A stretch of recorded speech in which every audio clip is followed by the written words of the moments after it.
This is a battlefront. A battlefront like no other in the long history of mankind's wars. This is an air front.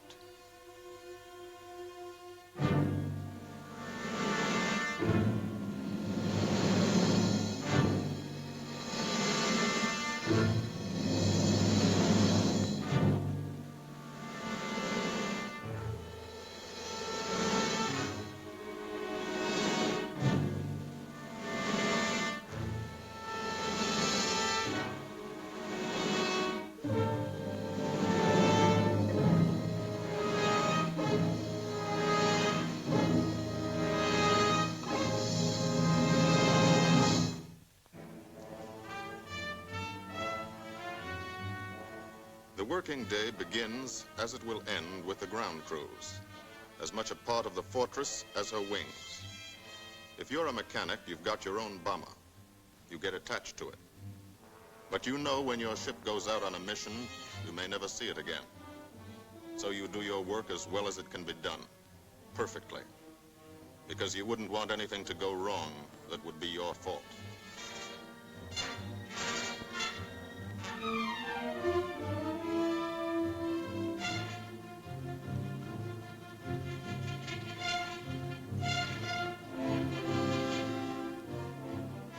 Today, the bombs will be taken from these bomb dumps somewhere in England and delivered to specific points in Wilhelmshaven, Germany.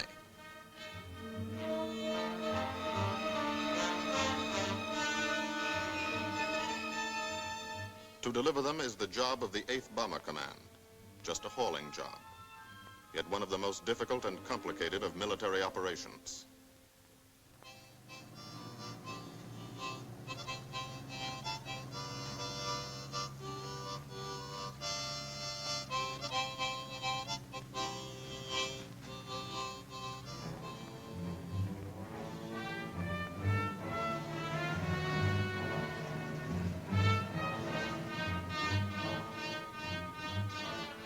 General-purpose demolition bombs, impact velocity as high as 750 miles an hour, pierce 5 inches of armor plate, destroy a factory. Briefing at 0800. Pilots, bombardiers, and navigators take their places. The group commander, Colonel Stanley Ray, steps up to the target map, and for the first time, you learn where you're going. Sometimes your face turns white when you find out. Sometimes the feeling you won't come back tightens your insides. Not so long ago, you were sitting like this in a college or high school classroom, not listening too hard, perhaps even a little sleepy. But you listen here. And as you listen, you don't have time to think of yourself. Fear fades. You concentrate on the mission. Type of formation, assembly point, 0 hour, route to target, weather, enemy fighters, enemy flak, route back home. If forced down in enemy territory, destroy equipment. If taken prisoner, give no information. Name, rank, and serial number. That's all.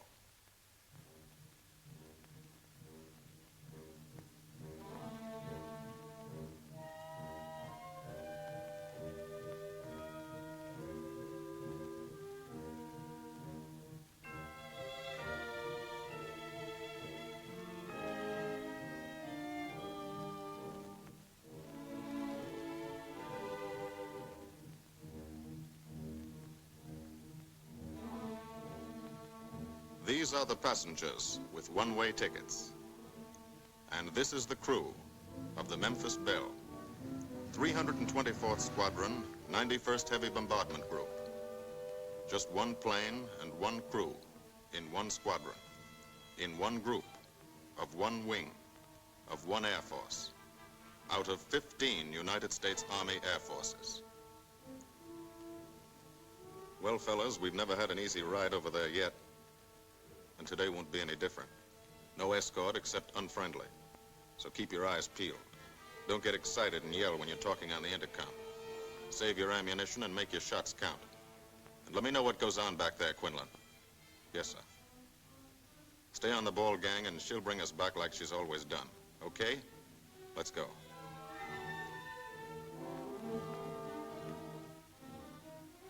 They have completed 24 missions. In this, the toughest theater of air war, the big league of sky fighting, their experience is priceless. And so, if the Memphis Belle comes back this afternoon, they will be sent to bring the vital lessons they have learned to thousands of aircrew men in training at home. Home is America.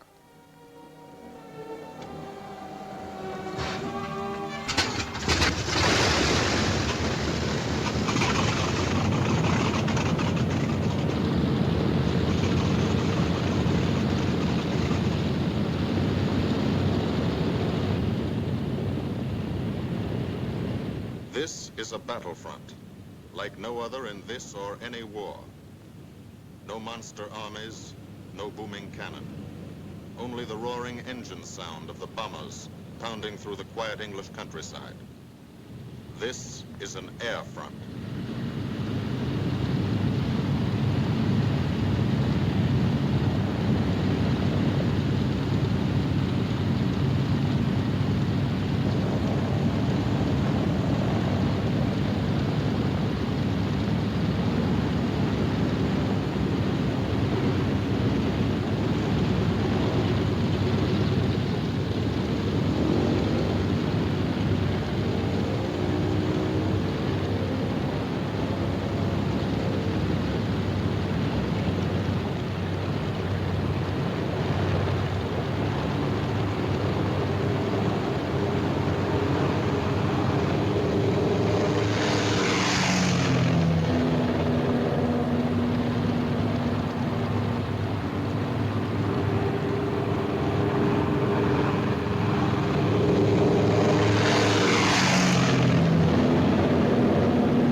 Of the Memphis Belle leave the soil of England for the 25th time. The friendly soil of England, with its ordered farms and rural hamlets, its country estates surrounded by formal gardens and well-kept parks. The England these Americans knew only from the classics they had to read in school. The England of the towns and cities, whose people have defended their island's freedom for over 1,000 years. But today, their countryside has changed. Today, their island has been converted into a gigantic bomber field, a super aircraft carrier anchored off the shores of Fortress Europe, with hangars and machine shops, with hundreds of dispersal points, perimeter tracks, and concrete runways. This is England in its 5th year of war. And this is the new battlefront, the air front, from which we seek out the enemy.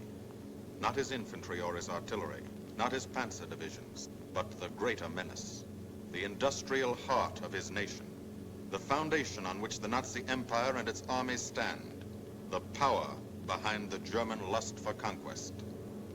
The steel mills and refineries, shipyards and submarine pens, factories and munitions plants, pinpoints on the map of Europe which mean rubber, guns, ball bearings, shells, engines, planes, tanks, targets.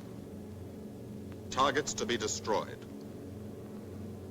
And these are the destroyers, each with a belly full of bombs, and 10 men like the crew of the Memphis Belle. Pilot Captain Robert Morgan, industrial engineer from Asheville, North Carolina. He's flown this ship across the Atlantic. The other pilot, Captain Jim Verinis, business administration student at the University of Connecticut. Radio operator and gunner, Sergeant Bob Hansen, construction worker from Spokane, Washington. Navigator, Captain Chuck Layton, chemistry student at Ohio Wesleyan. Engineer and top turret gunner, Sergeant Harold Locke, from Green Bay, Wisconsin. Used to be a stevedore. Besides keeping the Belle in order, he covers the sky above. Tail gunner, Sergeant John Quinlan of Yonkers, New York. Clerked for a carpet company, but he quit December 8th, 1941. Ball turret gunner, Sergeant Cecil Scott. Pressman for a rubber company in Rahway, New Jersey. Pilot to crew, 10,000, put on oxygen. They're climbing higher now, 300 feet a minute.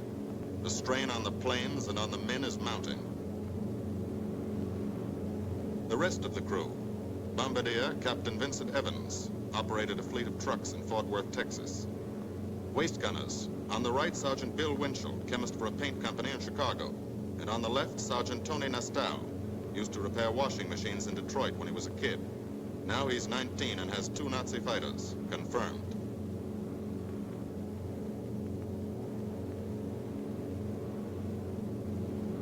It takes all of a pilot's strength to keep a 30-ton fortress in tight formation. But the formation is the bomber's best defense against enemy fighters. The planes are deployed to uncover every gun, stepped up and down, echelon to the right and left, arranged to overcome the danger of gunners firing into friendly ships, arranged so concentrated cones of fire from the caliber 50 machine guns cover the sky for 1,000 yards in every direction.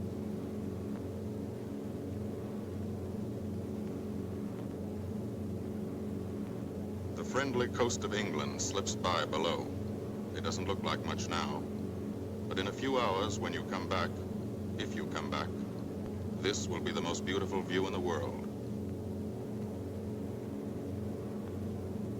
Higher and higher, climbing to reach your best operational altitude, 25,000 feet, 5 miles straight up.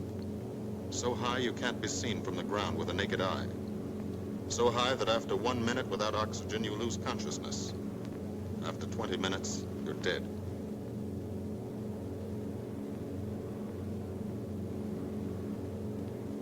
From now to the target, you go about your routine duties, plot your course, check your equipment, and wait, and think. Higher and colder. Temperature 40 degrees, below zero. Take off your glove and you lose some fingers. You look out at the strange world beyond, reflections in plexiglass, like nothing you ever saw before, outside of a dream.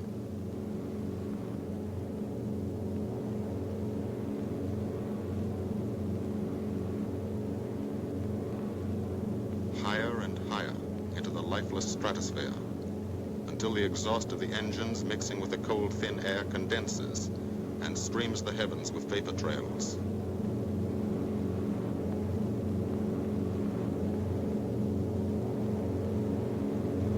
To the men in the ships, they're far from beautiful, for they point like beckoning fingers to the formation, signposts in the sky for the enemy to spot us.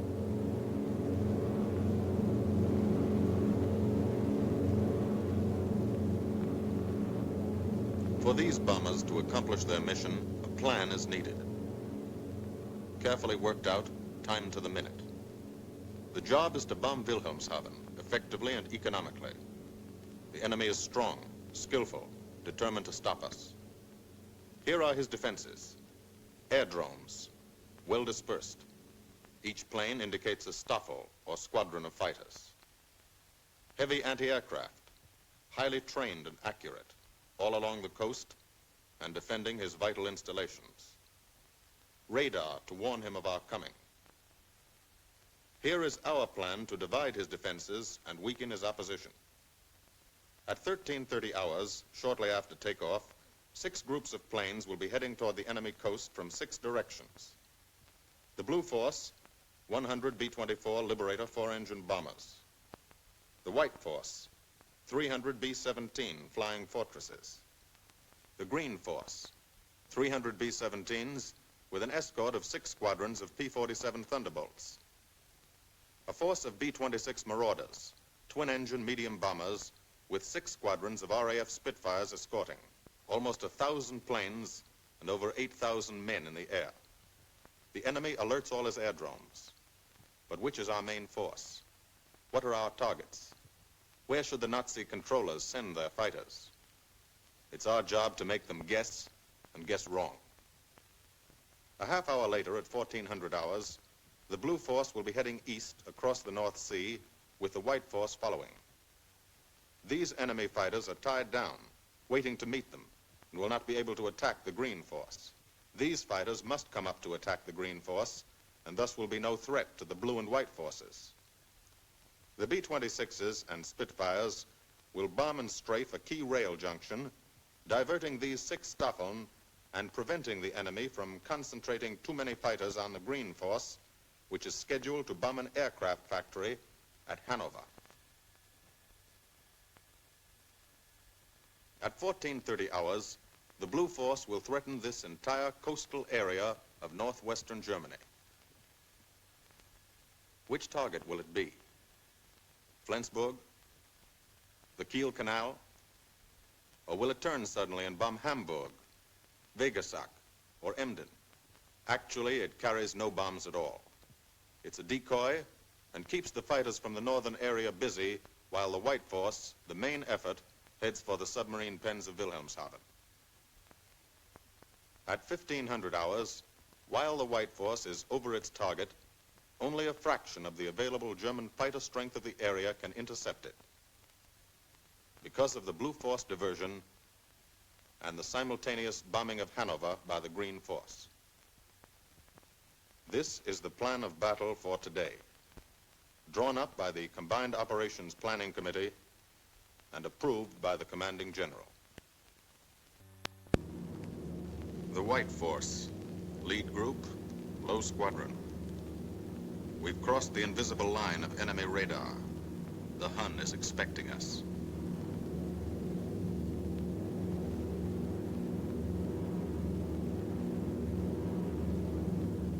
Steel helmets go on. Watchful eyes strain. Tight formations are held tighter still. Tense gunners more alert because here it comes. The enemy coast. From up here, it looks the same as any other. Houses, roads, green fields, factories, waterways. But they are the houses and fields of those who invade and oppress. They are the factories and roads of the people who twice in one generation have flooded the world with suffering. Suffering in such quantity as the history of the human race has never known. Brought torment and anguish into countless American homes. Gold stars and telegrams from the War Department.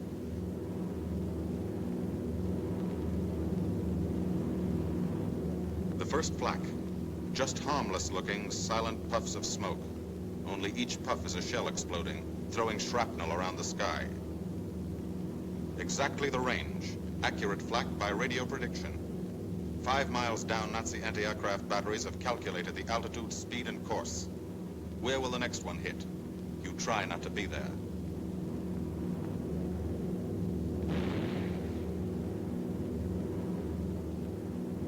The docks and submarine pens of Wilhelmshaven. Approach to the target starts. No smoke screen can protect it.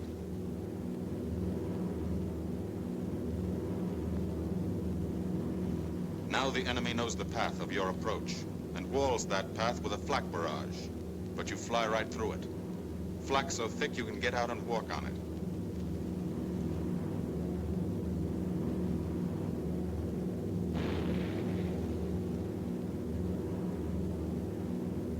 Morgan changes course every 15 seconds. Evasive action to confuse the flak batteries. Bomb sights set for correct altitude and speed. Bomb bay doors open. The bombing run begins. Pilot to bombardier. Okay, Vin, you've got it. Now Evans flies the Memphis Belle, controlling it through the bomb sight. And now we are most vulnerable. Committed to our bombing run, we can't dodge flak or fighters. Here's the first.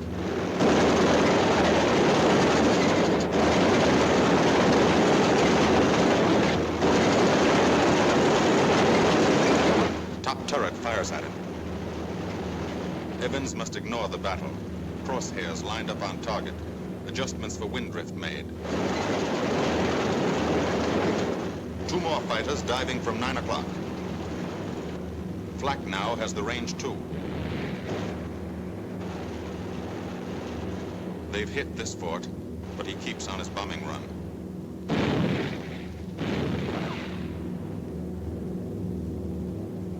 As lead bombardier, Evans's aim must be good. Every other ship in the group will drop its bombs when he drops his. Now, one pointer on the bomb site moves toward another stationary pointer. The instant they touch, bombs will release.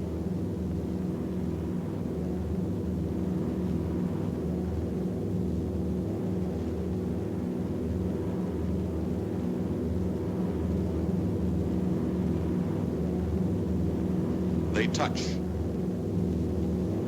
Bombs away.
The first half of the mission is over, the easy half. Now to get home.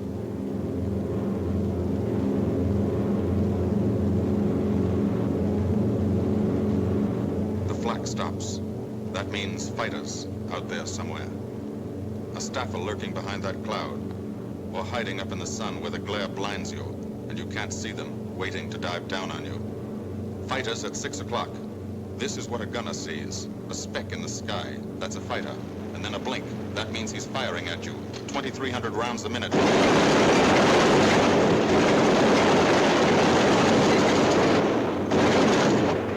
In a running battle, one of the most important instruments is the interphone. There's 4 of them. 1 o'clock high. They're coming around. Watch it. 2 fighters, 6 o'clock up, coming in. Diving out, Chief. B-17 in trouble out at 2 o'clock, watching. Got an engine on fire.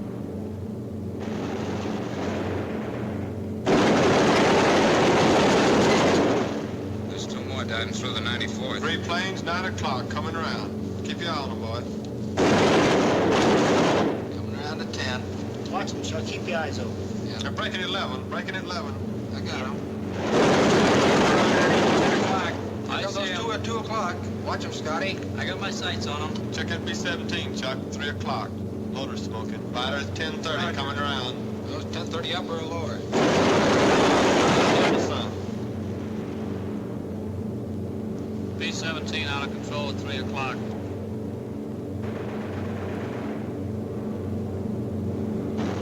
Come on, you guys, get out of that plane. Bail out. There's one. He come out of the bomb bay. Yeah, I see him. There's a tail gunner coming out. Watch out for fighters.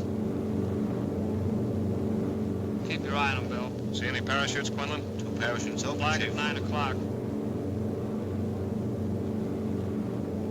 8 men still in that B-17.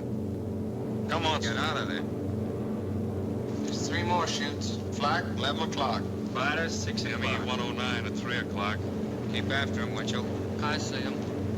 I'm on him. Come on, use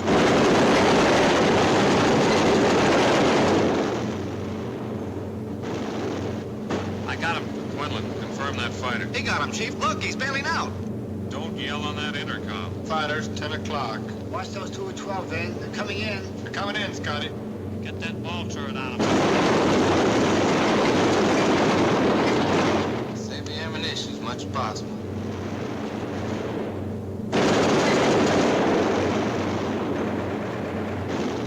Watch that fighter coming in the 3 o'clock. He's coming in a half roll. Pull her up, Chief. Pull her up.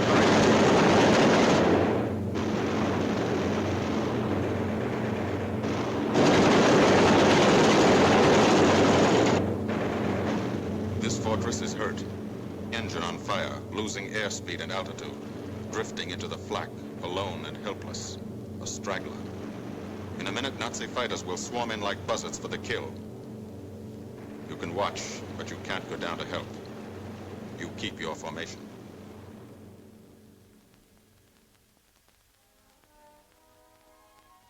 Here, too, the mission is being flown. None the less real for being in the minds and hearts of these men behind. Ask anybody who's been to a field in England, or anywhere else our bombers are based, and he'll tell you that there's drama here, too. Waiting to see who's coming back. To watch them, you might not realize how tense these ground crews are. But they are tense, and plenty worried. In Air Force talk, this waiting is known as sweating out the mission. These men know the flight plan. Their watches told them when the bombers were running into enemy flak, when they were over the target, when they left the enemy coast. And now their watches tell them the bombers should be nearing the field. Every ear strains for the first sound of the engines. And then somebody hears them. And somebody sees the first faint specks in the distant sky.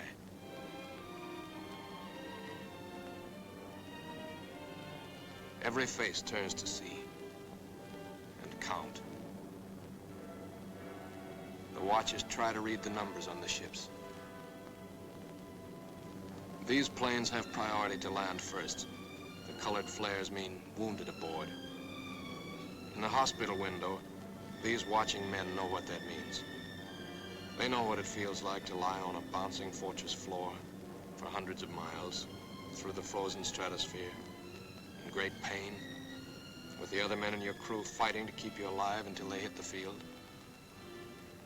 The field. Home. It'll be okay then, because there'll be medical care. The best, as soon as the wheels of your plane stop rolling.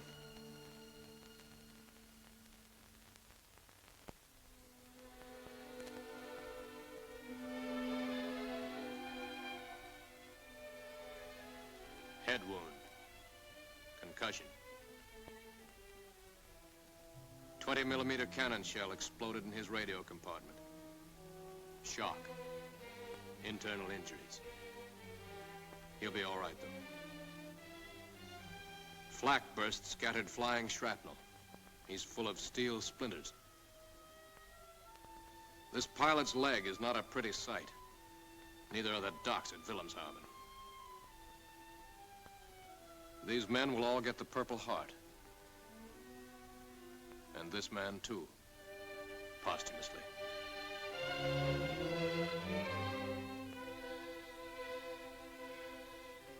A transfusion right in the plane.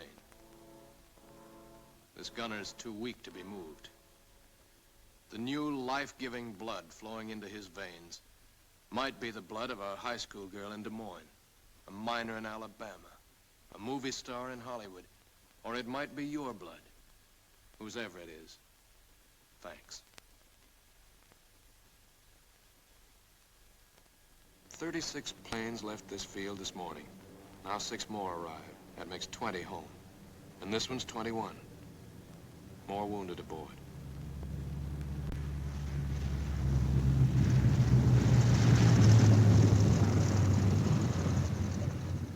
"22, coming in with his left inboard engine dead.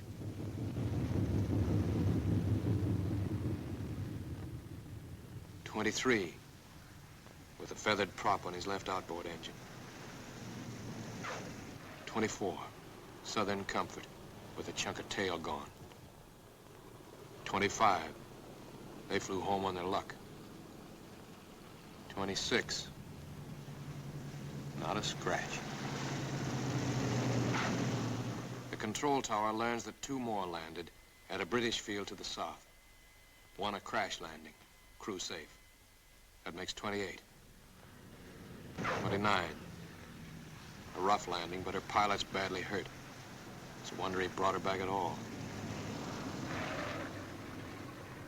29 planes back, so far. 29 out of 36. Our losses were heavy, but the enemy's were far heavier. We destroyed a German aircraft factory, a rail junction, submarine pens, docks, and harbor installations.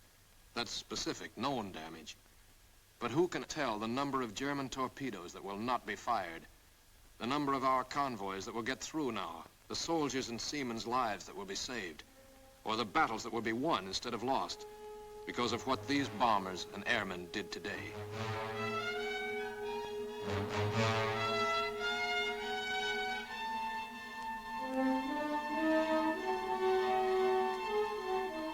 Pilot and tail gunner. They can laugh now. Fire on the inboard engine did this. Flames streaked back and burned the stabilizer, too. Another crew luck brought back.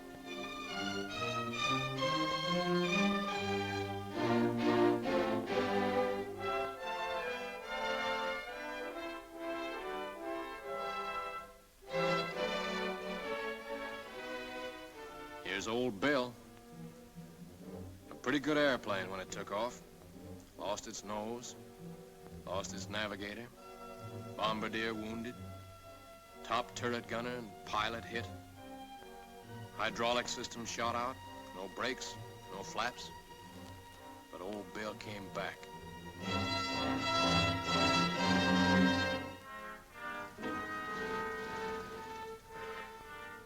Now, among the returned crew members, talk flows like a river, talking out every detail of the mission.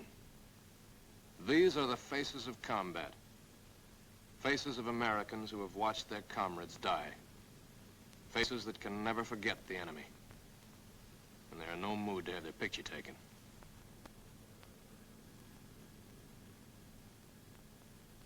In the control tower, Colonel Ray, the group CO, is still watching and waiting. And then he spots the last flight. 3 more planes. And one of them is the ship everyone has been pulling for. The Memphis Belle. The last few miles of this trip have been a joyride. The strain is over. They can leave their guns now. Now they know they're going to go home. To Spokane, Green Bay, Asheville, Detroit, Chicago, Fort Worth, and Yonkers.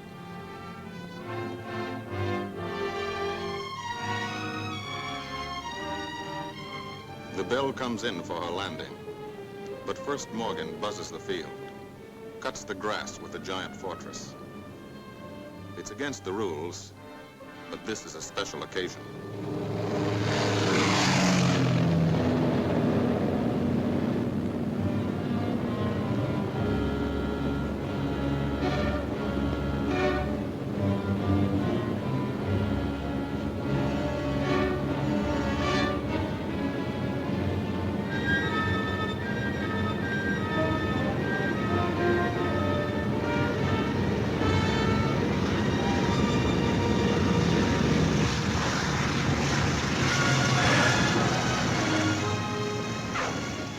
Of the Memphis Belle come back to the soil of England for the 25th time.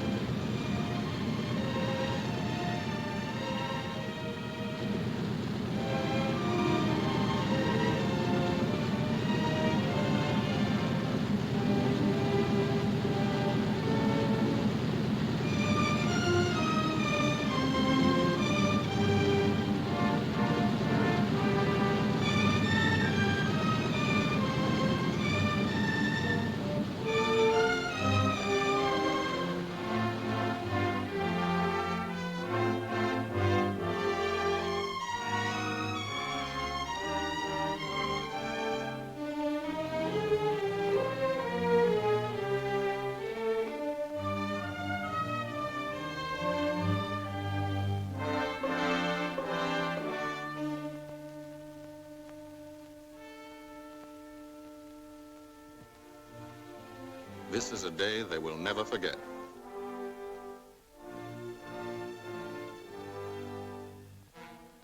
Another great day soon after, Brigadier General Hansel visited the field and presented the Distinguished Flying Cross to every member of the crew.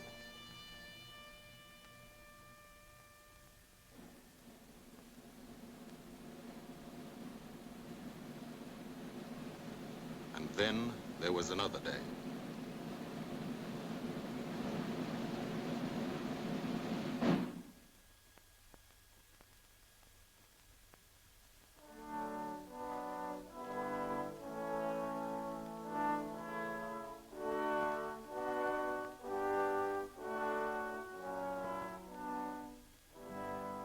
Their Majesties, the King and Queen of England.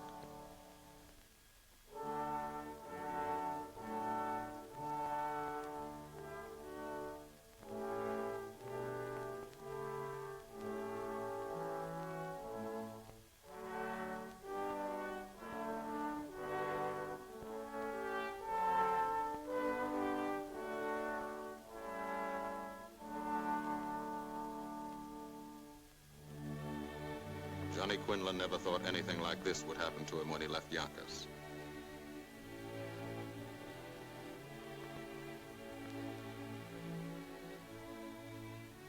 The ground crew were a little self-conscious about being dressed in fatigues, but the Queen thought they were very nice.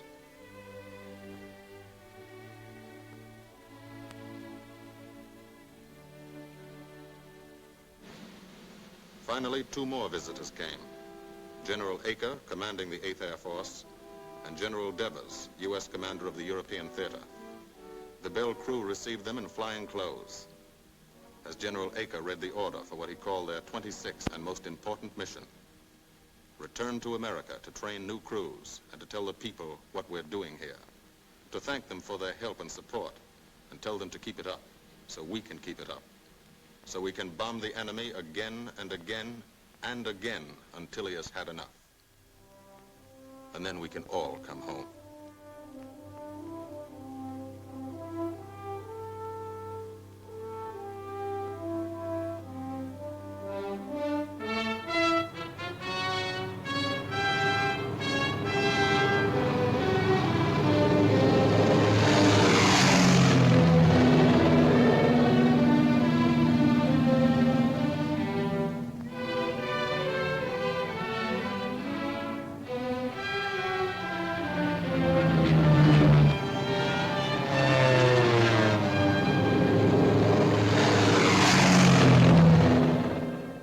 The 8th Air Force, who are now flying deep into Germany, bringing destruction to targets almost 1,000 miles from their bases. Destruction like this. And who have never once been turned back by the enemy. To those men, this film is gratefully dedicated.